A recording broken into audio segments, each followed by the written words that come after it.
Go. Hey guys, Jeff here, Dice Setters. So we were in Vegas last weekend. We stayed at Ellis Island. And when I was there in Vegas, I sat there and purchased something for our trivia question. And our trivia question was answered by one person. And the trivia question was, what was the oldest casino in Vegas? And what was the price of room and board when it first opened up? And of course, that was Golden Gate Casino, and it was $1 for room and board. So room and board would be basically meals and for one night stay. So the person who won that is PA' 727. And so if you could sit there and contact me, I've given instructions on how to do that. But anyways, my email, and this is for anybody, if you want to contact me, is dicesetters@gmail.com, and I'd be happy to answer any of your questions. But if you are that winner, email me, and I'll get that in the mail. And what you won is this right here. These are in slot machines all over downtown. And this one here came from the Plaza, and it is a picture of a slot machine. They have like 6 different ones. And if you win it and you decide you don't want it, you can always cash it in for $10. So that's what you've got. And before the show ends tonight, before the show ends right now, I will sit there and have another trivia question. So if you missed out, I'll give another one. And this is a two-parter as well, but I won't tell you what it is till the end of the video. Today we are doing slightly different, but I had one, a video, and it was posted, it had to be over a year ago, but it talked about how to win when you're at Westgate. And if you haven't been to Westgate, Westgate's table is super bouncy. There's absolutely nothing you can do for this poor table. This table, any throw is going to land it right over the table. You're going to lose the dice. The dice are going to roll off the table. It is one hard table to win at. But I remember the advice of one of my video craps teachers, and he showed what he would do when the table was just too bouncy or for whatever reason couldn't do it. And I've taken that and I use it to win at Westgate. So he did another video. In fact, he did it today. And this video showed more about how he won when the table was just too bad. And he would go with a friend, and they would go at the end of the table, and of course they both had the same throw, and it almost got them banned. Oh, it did get him banned from the casino. There was other things going on, but this is a throw. I wouldn't have a problem using it. I know there's going to be some haters out there. They're going to sit there and say, well, it's too hard, or you're throwing the dice too hard, or you're gonna break the dice. Yeah, I'm not gonna break the dice, and where I throw, yeah, they're not gonna sit there and stop me from throwing it. If you are at a place that is like that, maybe you should find a different place. This one has to be thrown with some violence, and the reason why is because if you don't, the dice are going to knock over everything else in its path, and the dealers are going to shut you down because the dice, after knocking into their stacks 5 or 6 times, are probably going to tell you that's it. The guy who showed me this on his video, he was doing everything from a 2-1, 2-3. He was doing an all 7. He was doing a hard way. He was pretty much throwing anything at the very end of the table, and it would hardly ever come up 7. So that's what this throw is. This throw is for, you don't know what else to throw at the table. It's pretty simple. It takes no skill set whatsoever. On this one here, I'm going to be doing the all 7s. And whenever I do the all 7s, to make it easier, I just try a set that works the best for me that I can remember. And this one's going to be 1, 2. If you can remember how to count 1, 2, yeah, you won't forget that one. So this is going to be an all 7. So if this is a 1, that's got to be a 6. That makes it 7. And then my other dice that is pointed toward you will be a 5. So I'm doing a 1, 2, 6, 5. And the way I'm rolling this is I am getting it all on the edges. So I have my thumb and my fingers just gripping on the edge, and we are going to throw it with violence to the end of this table. The first thing it's going to hit is this right here. And that's why it's such an odd throw.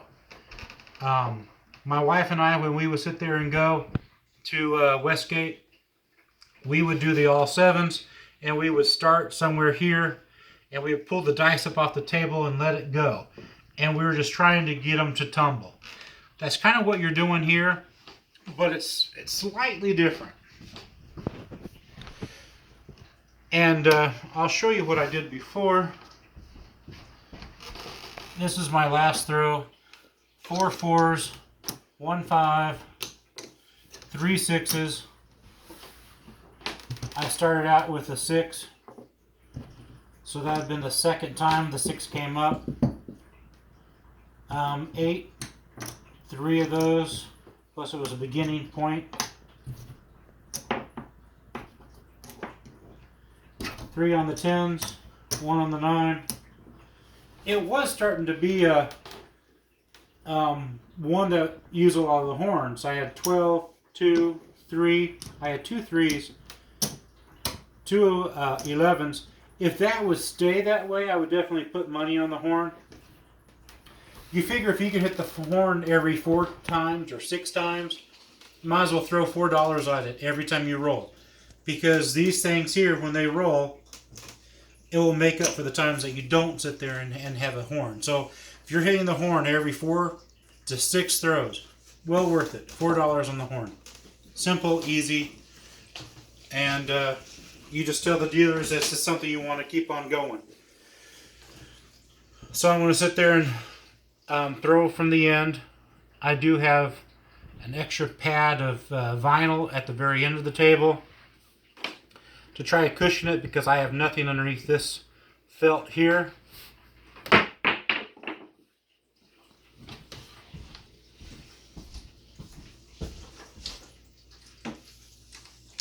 It's going to be an 8 hard way. I haven't noticed that there's been a lot of hard ways coming from this set. But there again, if you are, put $1 on the hard ways. And when you do get a hard way, tell them to parlay it. The next time you sit there and win a hard way, it'll be a lot of money, and you'll be thanking me. And again, you're throwing it down, and you're starting at the very end of the E. Well, I ain't lost the dice in that mess.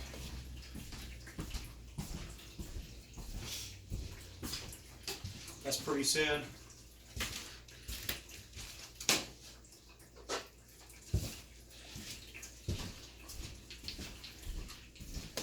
Started to think about what I'm doing. That's not a good thing. It should just come naturally. Alright, let's try it again. Rewind.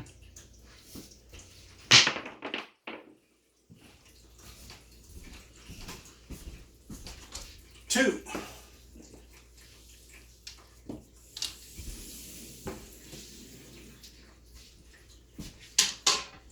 Again, if you are going to roll horn numbers, $4 here. And being that it seems like this rolls a lot of horn numbers, come out roll, you better have a C to cover your pass line. There's nothing worse than losing your money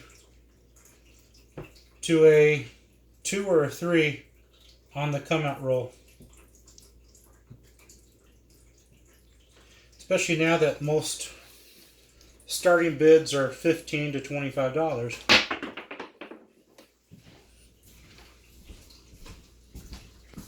It's going to be a 10, a hard 10.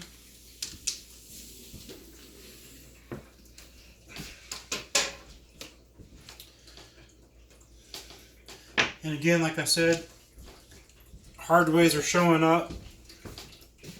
It only costs you $1 for 4 of them. And if you keep on rolling them, might as well.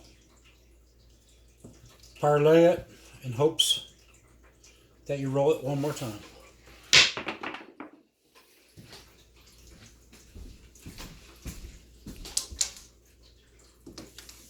Three, 2, 5.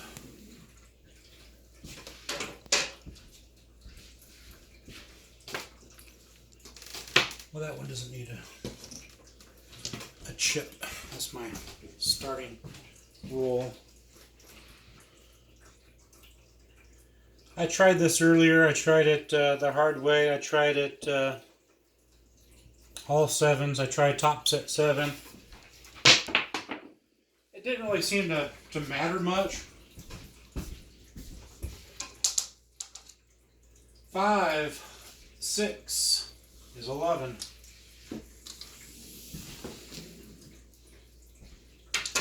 Again, I want to reiterate, there's going to be someone that's going to sit there and say, what you're throwing is random. My starting spot is here. The part I land on is right there where it says the E on come. So there is nothing random about it. Unless your definition of random is something different than my definition of random. Well, that one did come in contact with the table, but it got hung up right there. But we'll call it a 7. No use of making excuses for it. That was only 3. We gotta get ourselves better than that. Let's try it again.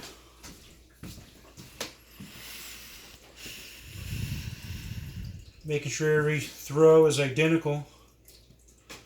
That one did not go in the center of the table.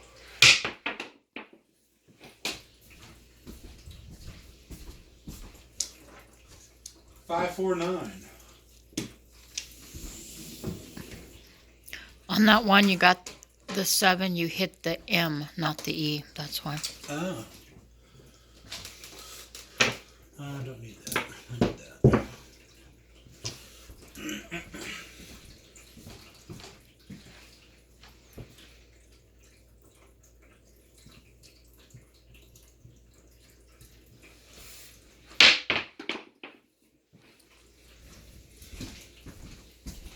Nine. 5, 4, 9.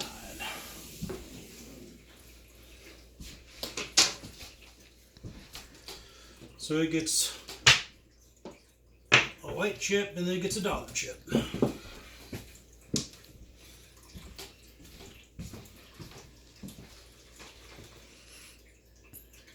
Remember, if you don't have repeating numbers, then more than likely it is not. It is a random number.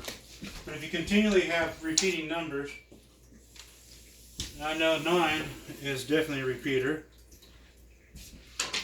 There goes an 11. Again, definitely want that horn bet.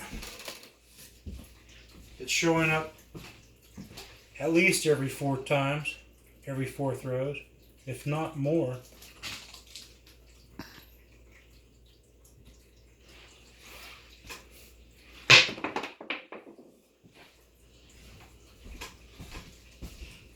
Your 11.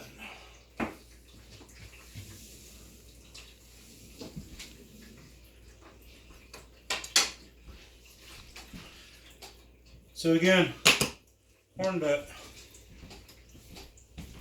That's every other throw almost now.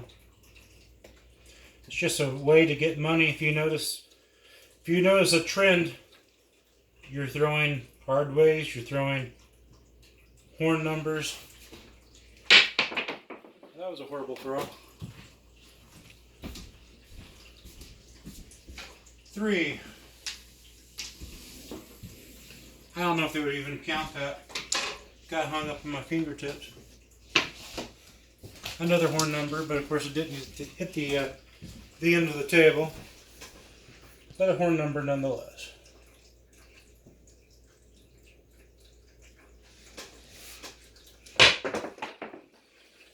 Lost another die again.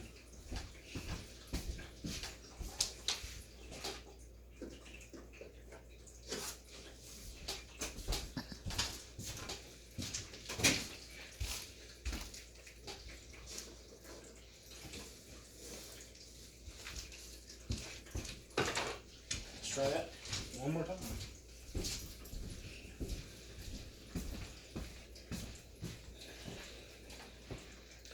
Like I've said before in my past videos, if you're going to dice set, do it quickly. You don't want to be the, oh, it's that person's time rolling again, because it takes them like forever to throw.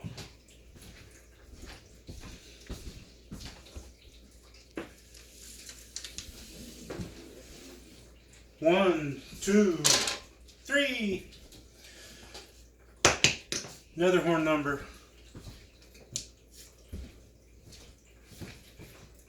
Almost makes me wish I was in Vegas right now. I'd be making some money on those horn numbers, that's for sure.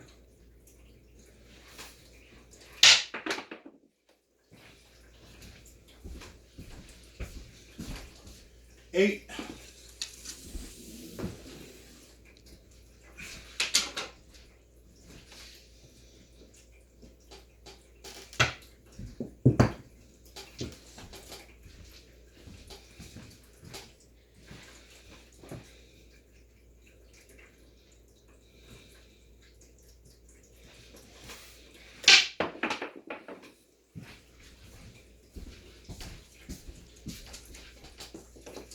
Nine.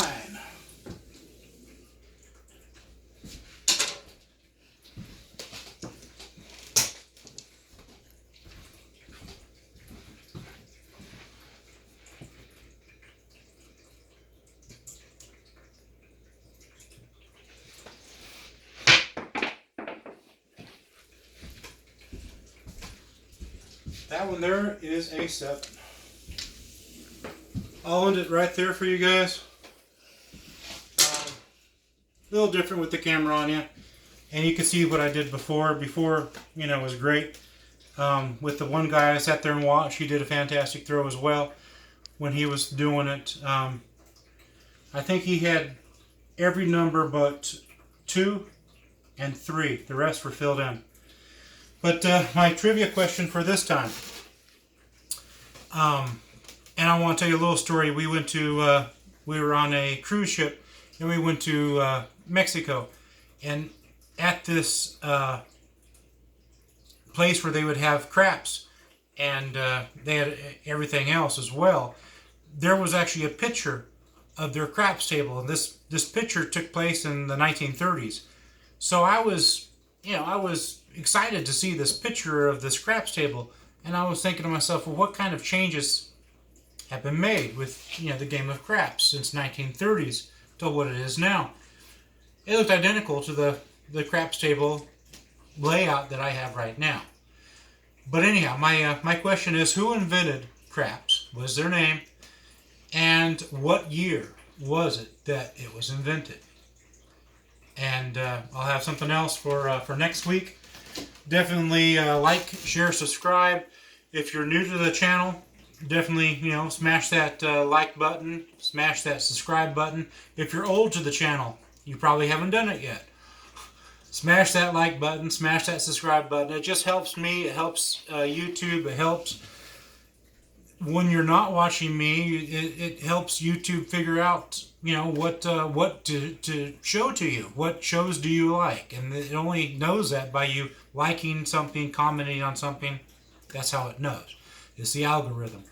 But anyhow, I'd like to get up to at least 1,000. If I can get to 1,000, I can go live. And of course, I'm in Vegas at least every other week, so that'd be pretty cool. In case I happen to see something, it's an easier way for me, instead of sitting there shooting it and then having to upload it. It saves me steps, and then I can go ahead and just forget about it because my phone's doing it all for me.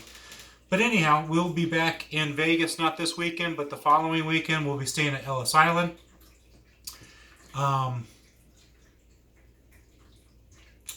And I think that's about all the news I have for you. If you'd like to sit there and roll with us, again, I told you what that was, dicesetters@gmail.com. And if you send out an email, I'll definitely see it, and I'll definitely respond to you. Have a good one, guys, and thanks for watching.